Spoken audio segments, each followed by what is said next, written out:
नमस्कार दोस्तों, मेरा आज का वीडियो उत्तराखंड के यशस्वी मुख्यमंत्री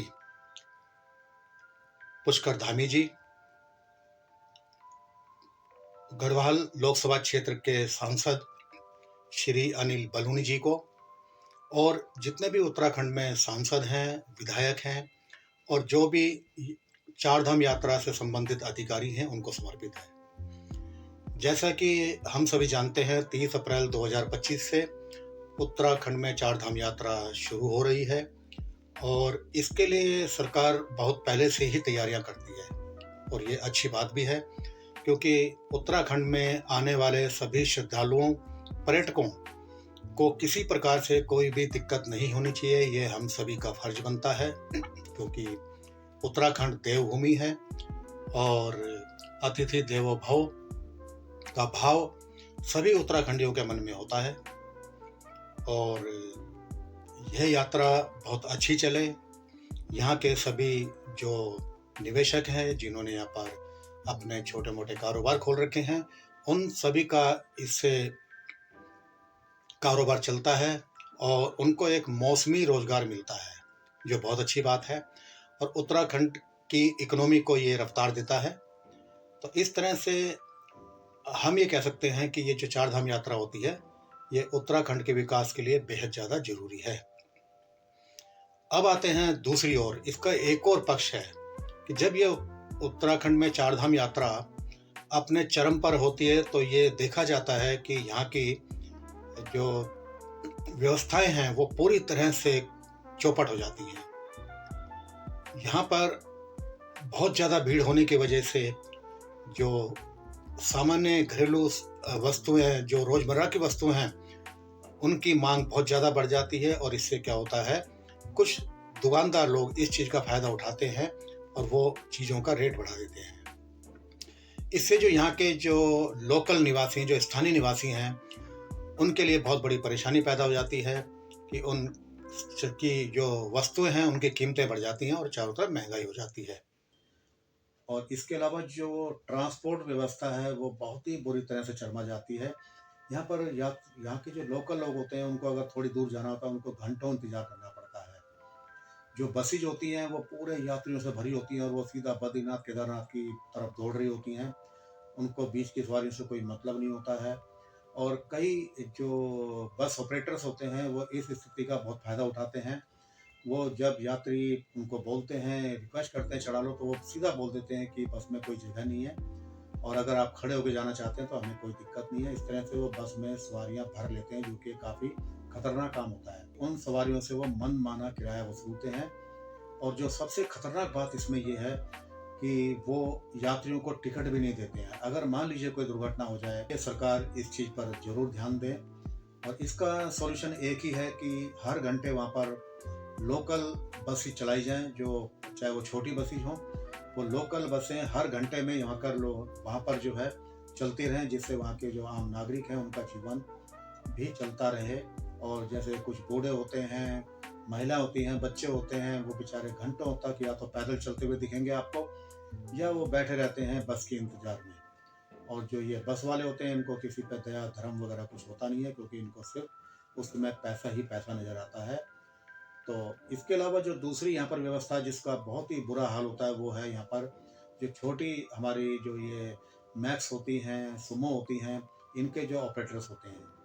मैं आपको सिर्फ इतना बता रहा हूँ, अगर मान लीजिए कोई कर्णप्रयाग से बीच में लंगासू जाना चाहता है, कोई बीच में सोनला जाना चाहता है या कोई नंदप्रयाग जाना चाहता है, और वो जो सुमो है वो जा रही है कर्णप्रयाग से लेकर के गोपेश्वर, तो बड़ी हैरानी वाली बात है कि ये बिल्कुल भी सवारियों को बिठाते नहीं है, किसी भी सवारी को रास्ते की, और ये चाहते हैं कि हमारी जो सुमो है भर जाए, किससे, सीधा गोपेश्वर वालों से। इसमें कोई बुराई भी नहीं है, लेकिन ये क्या करते हैं, अगर कोई सवारी इनसे जबरदस्ती करती है तो ये बोलते हैं ठीक है बैठ जाओ, लेकिन हम किराया पूरा गोपेश्वर का लेंगे। ये बहुत बार देखा गया है और कई बार ये सवारियों से बदतमीजी करते हैं, उनसे किराया तो लेते हैं।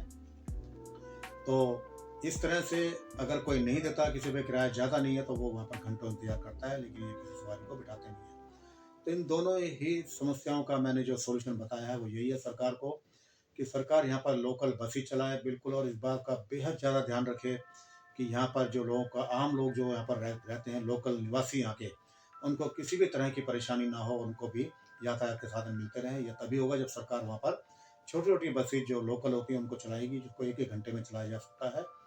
इसके अलावा जो एक और मैं समस्या आपके सामने अपने साथ जो एक अनुभव है उसके सामने रख रहा हूँ। मैं एक बार दिल्ली से चलता हूँ और दिल्ली से रुद्रप्रयाग तक मैं पहुँच जाता हूँ बस में, लेकिन उसके बाद मुझे जाना होता है गुप्तकाशी। तो रुद्रप्रयाग में जब मैं जाता हूँ, थोड़ा-सा मैं चाय-पानी पी कर के निकलता हूँ, तो वहाँ पर एक जो मैक्स खड़ी होती है और उसमें काफ़ी सवारियाँ बैठी होती हैं, तो मैं पीछे बैठ जाता हूँ। ये ड्राइवर कहता है बैठ जाइए, पीछे सीट है। तो काफ़ी देर तक तो वो पहले चलता ही नहीं है, आधा पौना घंटा हो जाता है। उसके बाद जो उसकी सवारी पता नहीं कहाँ से आती है और वो पूरी भरी होती है। उसने पीछे भी जो है 6-7 सवारियाँ बिठाई होती हैं और मुझे कहता है कि इसी में आप लोग एडजस्ट हो जाओ। तो मैंने कहा नहीं, मैं बहुत दूर से थका हुआ आया हूँ, मैं तो मुझे तो पूरी सीट चाहिए। उसके बाद मैं उतर जाता हूँ, तो वो बताता है, उसके साथ में एक रजिस्टर लेके खड़ा होता है कोई, वो कहता है पीछे वाली गाड़ी जाएगी, आप इसमें बैठ जाओ। तो मैं उसमें बैठ जाता हूँ। अब देखिए अब मेरे साथ क्या होता है, वो घटना आपके सामने मैं रखता हूँ। 2 घंटे तक वो जो ड्राइवर है वो वहाँ से हिलता भी नहीं है और पूरी वहाँ पर वो भर जाती है और पता नहीं कहाँ-कहाँ से वो सवारियाँ ढूँढ-ढूँढ के ला रहा होता है। जब लास्ट में क्या होता है कि उसके साथ में 4 सवारी आती हैं जो कि सीधा गौरीकुंड जा रही होती हैं। फिर वो बोलता है कि जो रास्ते की सवारियाँ उतर जाओ, ये जो गाड़ी है मेरी गुप्तकाशी नहीं जाएगी, अब ये सीधी जो है गौरीकुंड जा रही है। तो इसके बाद मैंने उसको बोला कि आपने तो मुझे बताया था कि आप ये गाड़ी गुप्तकाशी जा रही है, और मैंने कहा ये जो सामने बैठे हैं तुम्हारे ऑपरेटर, इन्होंने भी बताया था। तो उसने बोला नहीं, नहीं, आप जो है आप उतर जाओ, पीछे किसी दूसरी गाड़ी में आ जाना। मैंने कहा मुझे 2 घंटे इस वाली सुमो में बैठे हो गए हैं। और इसके बाद मैंने उसकी शिकायत हुई ड्राइवर की, जब वो बिल्कुल नहीं माना तो मैंने उससे बहुत रिक्वेस्ट भी की। मैंने वहाँ पर जो ट्रैफिक वाले होते हैं, जो पुलिस के जो कांस्टेबल वगैरह होते हैं, मैंने उनसे बात की और उसको वहाँ पर लेके आया। मुझे बता दीजिए इनकी कंप्लेंट कहाँ होगी, तो उन्होंने बताया कि थाना काफ़ी आगे है और आप थाने में जाकर के लिखित में इनकी कंप्लेंट दे के आओ। अब ये मेरे लिए पॉसिबल था नहीं, तो मेरे पास मोबाइल था। मैंने कहा ठीक है, मैं 112 नंबर पर फ़ोन करता हूँ। फिर भी मैंने सोचा कि ये कहीं गरीब आदमी हो, कहीं इसको कोई चालान वगैरह हो जाए। मैंने तब भी उसका कॉल को रोक दिया। मैंने उसको फिर भी बोला, मैंने कहा देख ले अभी भी, मैंने कहा। फिर मैंने उसको, जब वहाँ पर काफ़ी लोग इकट्ठे हो गए, उन्होंने सबने बोला कि ये बहुत देर से इस गाड़ी में बैठे हैं, मेरे लिए बोला। तो वहाँ पर काफ़ी लोग, भीड़ इकट्ठी हो गई और वो बड़ा एक तमाशा-सा मच गया। तो उसको मैंने बताया कि मैंने अभी तक मैं तुम्हें कुछ बोल नहीं रहा था। मैंने कहा मेरे इतने बड़े-बड़े लिंक हैं कि तेरी गाड़ी गुप्तकाशी क्या, तू यहाँ से अगस्त्यमुनि भी नहीं पहुँचेगा, तेरी गाड़ी बंद हो जाएगी। और जब मैंने उनको बताया तो वहाँ के सभी लोगों ने कहा भई क्या तू क्यों पंगा ले रहा है सवारियों से? और करीब मैं 2.5 घंटे बाद वहाँ से निकलता हूँ। उसके बाद वो मेरी तरफ देखता भी नहीं है और गुप्तकाशी आता है, तो मुझे गुप्तकाशी से आगे 3 किलोमीटर दूर जाना था, जो जगह है नैनकोटी। तो नैनकोटी जा कर के जब मैं उतरता हूँ तो उसने मेरे से ₹100 और एक्स्ट्रा लिए। लेकिन और मैं आपको उस गाड़ी का नंबर भी इसमें यहाँ पर फ़ोटो डालूँगा, देखिए आप, मैंने उसकी फ़ोटो खींची थी। ये बात पिछले जून के महीने की है। तो मैं सरकार से निवेदन करूँगा कि सभी के लिए यात्रा शुभ हो, चाहे वो बस ऑपरेटर्स हों, लोकल दुकानदार हों, रेस्टोरेंट वाले हों, होटल्स वाले हों और ये सुमो वाले भाई साहब भी हों, इन सभी के लिए एक कानून बनाया जाए। और इसके लिए हमारी सरकार इस तरह से कर सकती है, ये जो सुमो मैक्स वाले होते हैं, इनकी गाड़ी पर इनका रूट फिक्स कर दिया जाए और ये जो तख्ती लगा के घूमते हैं उसको बिल्कुल बंद कर दिया जाए कंपल्सरीली। इनके शीशे पर बिल्कुल रूट लिखा हो, गुप्तकाशी, रुद्रप्रयाग से गुप्तकाशी, और उसमें नीचे किराया लिखा हो और उसके नीचे लिखा हो आरटीओ का नंबर। अगर कोई भी ऐसी शरारत करता है तो उसके खिलाफ सख्त कार्रवाई की जानी चाहिए और यात्रियों को किसी प्रकार की असुविधा नहीं होनी चाहिए। मेरा ये पुष्कर धामी जी से, अनिल बलूनी जी से और वहाँ के जितने भी संबंधित सांसद अधिकारी हैं उन सभी से निवेदन है। और जो इस वीडियो को सभी देख रहे हैं, मैं उनसे निवेदन करूंगा, यदि आपके पास भी कोई इस तरह का सुझाव है, कोई शिकायत है, तो आप मेरे कमेंट बॉक्स में जाकर जरूर लिखें। मैं इस शिकायत को अगले वीडियो में डालने की कोशिश करता हूं और ये यात्रा, आने वाले समय की यात्रा सभी को खुशहाली दे और अपने दिव्य देवताओं भगवान के दर्शन करें और वो यादगार बने उनके लिए, सभी के लिए। इन्हीं शब्दों के साथ मैं यहाँ पर इस वीडियो को समाप्त करता हूँ और आप सभी जिन्होंने मेरे चैनल को सब्सक्राइब कर लिया है, वो बहुत ही मैं उनका दिल से आभार करता हूँ। और आप और भी जो नए लोग मेरे वीडियो को देख रहे हैं, जिन्होंने अभी तक सब्सक्राइब नहीं किया है, वो सब्सक्राइब करें, बेल आइकन दबाएं। और आप सभी का बहुत बहुत धन्यवाद। आपका दिन शुभ रहे। Thank you.